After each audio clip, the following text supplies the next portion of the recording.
Hello, and welcome to the Mr. 50mm YouTube channel. For this episode of The Rambling, we're going to talk about a couple things. One, the GH4 Again. We're going to talk about the AF performance in video mode. Just to give you a little hint about how I'm thinking about that, this is currently a reshoot of this video as I reviewed the footage a little while ago, and it did not look super in focus. It was okay, it jittered around a lot, so I tweaked some more things and we'll see how this looks. Next we're going to talk about this camera here, the Canon Rebel XT, and how it came into my possession and why I think it's worth having a chat about. And lastly, we're going to talk about something that is the opposite of the Sony A390. This here, the Sony A100. Let's get into it.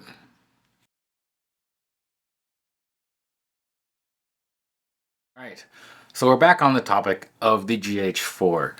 So, I did notice in my first rambling episode, there was quite a bit of jitteriness in the autofocus. And when I initially did this episode too, I'd also noticed an incredible amount of back and front focusing, just a lot of the camera getting confused and losing my face. That being said, it seems that I've now fiddled around with enough settings that this is kind of working reasonably okay. I'll probably be reviewing this segment right after I shoot it just to make sure, but in my intro I had a look at that and it looked like it was holding pretty good. Now, I do want to keep shooting with the GH4 because I do actually like the way that this setup is working out. Turns out I do like this aspect ratio of more this way, less this way. It's pretty nice, so I'll probably keep using the GH4 for this form of content. But yeah, as I said before, the autofocus was a bit less good than the A7 III. Definitely there's more tweaking to be had and more things for me to get used to. For example, right now I can see on the GH4 screen that it is reasonably well tracking my head. I ended up expanding the tracking head bubble thingy, and it seems to be doing a good job. But I did notice that if I put too many things in front of my face or just a little bit blocking it, it does confuse the AF. Let's see. So I'm going to bring my hands closer and we're going to see until how close can I get before the GH4 loses. Oh, it's about here. Oh, okay. When I do that, if I look dead on, it'll still get it. But if I bring it too close, the AF box just disappears and the camera is just kind of wondering where my face went. So what about this way? Oh, I think this, if I interrupt the up and down, it's not that it's bad. It's getting me. It still got me. Oh, so it's up about here. Well, we're good. We're back. So the GH4 AF does some things. Definitely don't want to be holding the camera up too close to my head, as it will kind of cause the GH4 to lose it. Even though, yeah, right now it is on its face tracking algorithm, and I can see it has this eyeball pinned, so it's looking good. But yeah, I'm pretty excited to keep using the GH4. I do really like the video coming out of it. It looks quite good.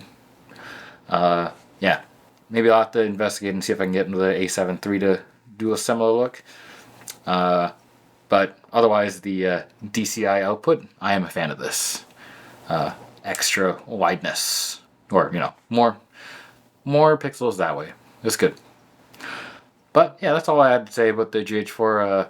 At the moment, I'm going to keep trying to shoot it for each one of the rambling episodes just because the output looks nice.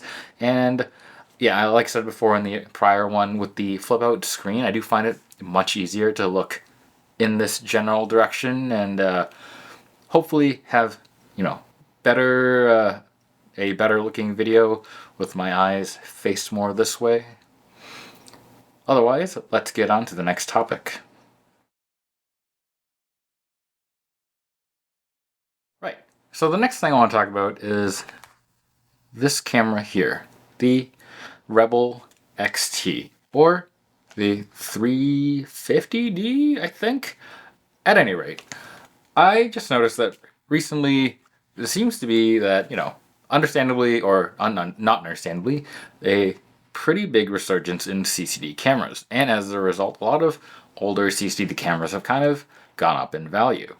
But there are, other cameras from the era, like this one, the Rebel XT, from roughly 2005-ish. And it has a CMOS sensor, and it still takes pretty good photos. Do you want to know how much money I got this camera for? 20 Canadian dollars. That's like a quarter in US dollars, probably. It was very cheap. And I do admit that for my $20, I did not get a battery. I did not. Oh, I did get a charge. No, I did get a battery. It was dead. I got a broken charger. But what I did get is this lens, that camera, and a 4GB CF card, which at this point, that's worth like more money than what I paid for the camera. Just because, more people are using these older cameras and you gotta store your images somehow, and some people don't like the CF card, SD card adapter. I know sometimes they're a bit weird. They don't always work that well. I've had a couple issues where images would get corrupted or go funky using those adapters. Although on the whole, I do find them reasonably good. But yeah, so I initially bought this for $20, and I was going to be in a video that was titled like, what's the cheapest camera that I can buy today on the marketplace. And I think for $20, you'd be hard pressed to find something else. Again, admittedly, I did have to actually spend another $20 buying a battery and another charger. So, we're $40 in. But for $40 Canadian, I now have a functioning DSLR, a lens, battery, and memory card. All you need to shoot. And yeah, that video just never happened. I kind of just don't really like the 18-55 Canon lens, so just didn't really want to go to shoot it. Camera itself, pretty plasticky, so it's not the greatest to feel. And there are just other cameras that I had that I wanted to shoot first. One day maybe I'll revisit the concept, because this is honestly not a bad camera.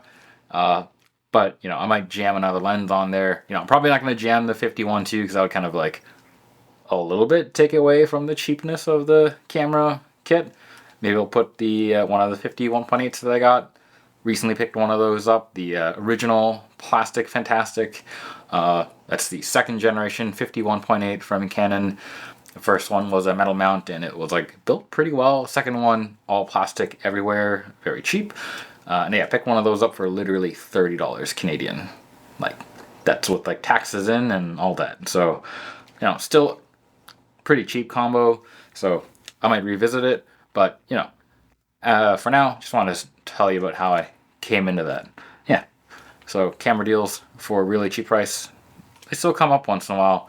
Just, not as common for CCD cameras. But if you're just looking for a older camera to play with, CMOS could work out. Look for one of these. I've seen some other cameras go up for fairly cheap as well, like Canon 20 and 30Ds. So it's worth it. It's worth having a look for a less popular technology if you're just trying to get a vintage shoot on. But yeah, that's all I had to say about that one.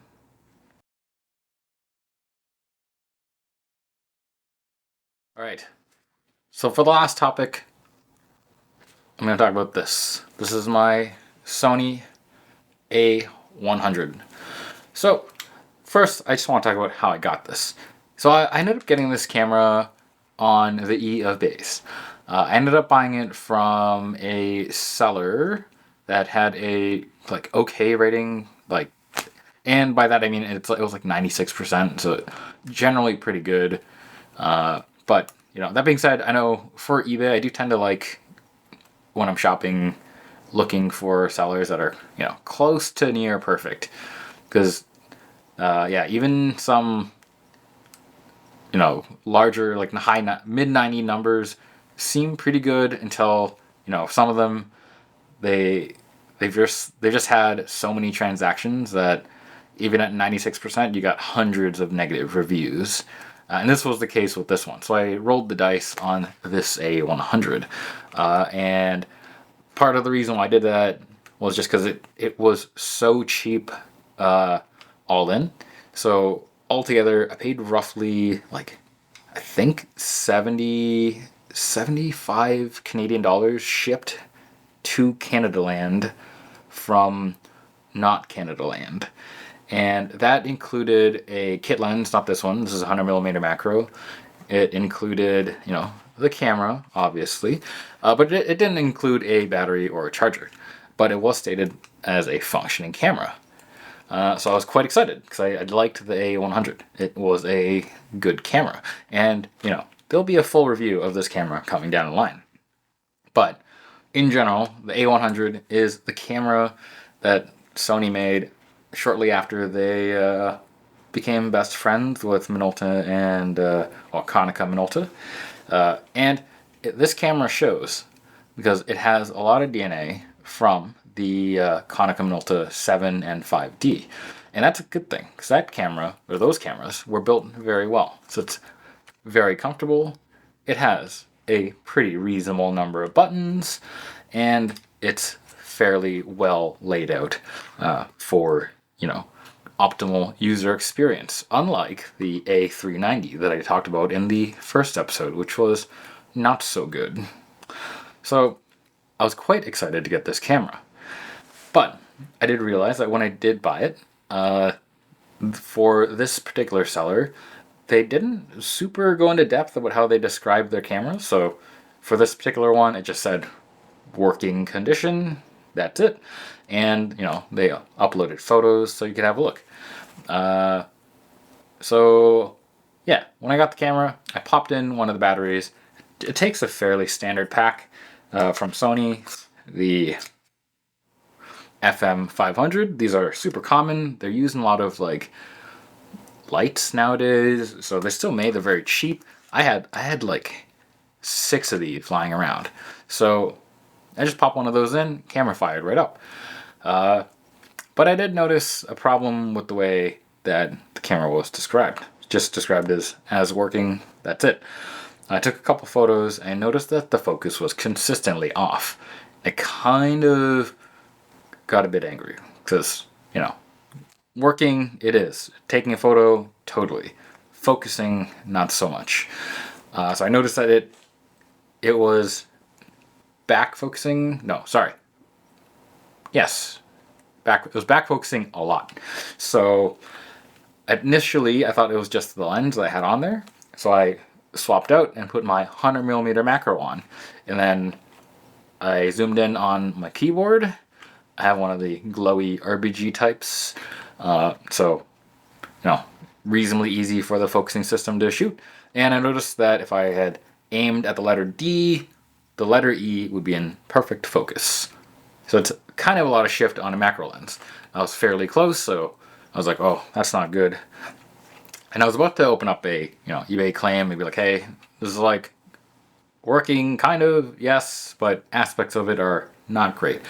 But then I did a quick Google, and it turns out the Minolta cameras and a lot of Sony DSLRs of the time actually have a focus adjust kind of thing. You can physically alter the location of your AF module.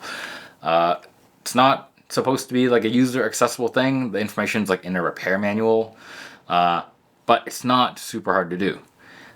And it also brought to light some interesting things about the Alpha series cameras, at least for the variety that use this kind of focusing tweak, in that the camera is definitely not weather sealed in any way, not really anyways, because directly underneath this sticker there are 3 holes for an Allen key to adjust the physical placement of the AF module. It adjusts like pitch and yaw, or if you do all 3 screws, it'll move the entire array back or forth a tiny bit, so you can fix stuff like focus shifts. And that's pretty cool, but very weird to do it this way, that it's just basically augmenting a bunch of springs that are pressing up against the AF module.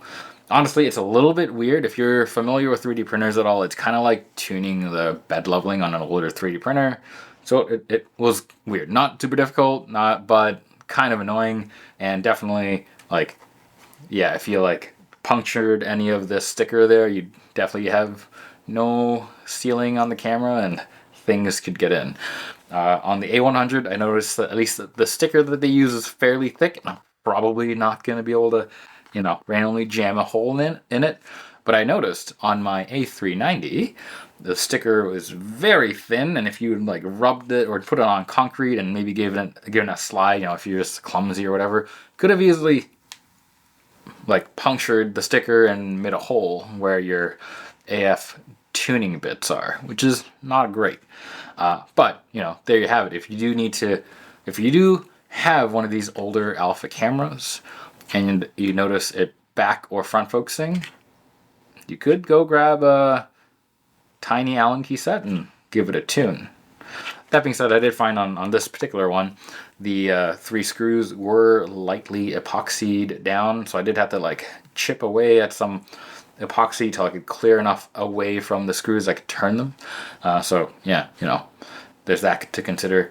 But yeah, I'll post a link to that below, the article that I found, talking about how to do the AF adjustment. Is quite useful, and it does apply to other Konica Minolta cameras, again, the 5D and 7D. So if you do need to do stuff to those cameras, give it a go.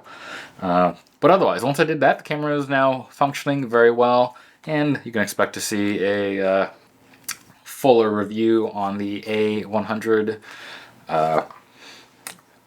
But if you want the quick one, it's a good camera. The 10 megapixel sensor is the same, not the same, but it's very similar to the one in the D200.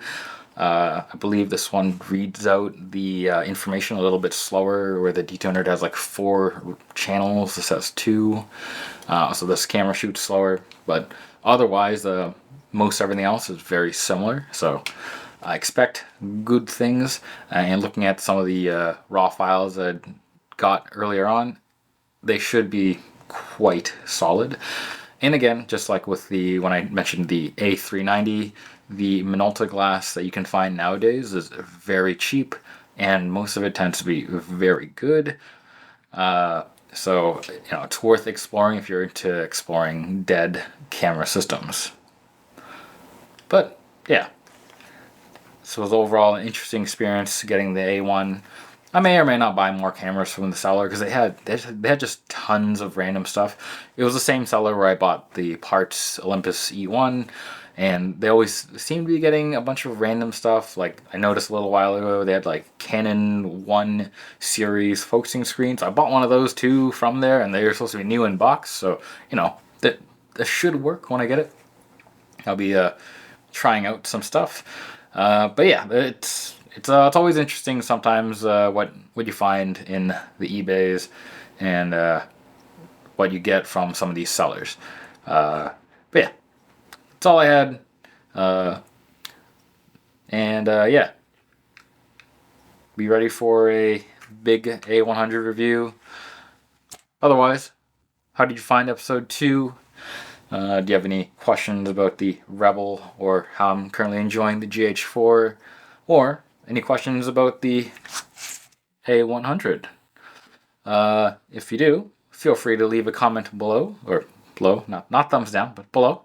And yeah, don't forget to like, comment, and subscribe. Till next time. Bye.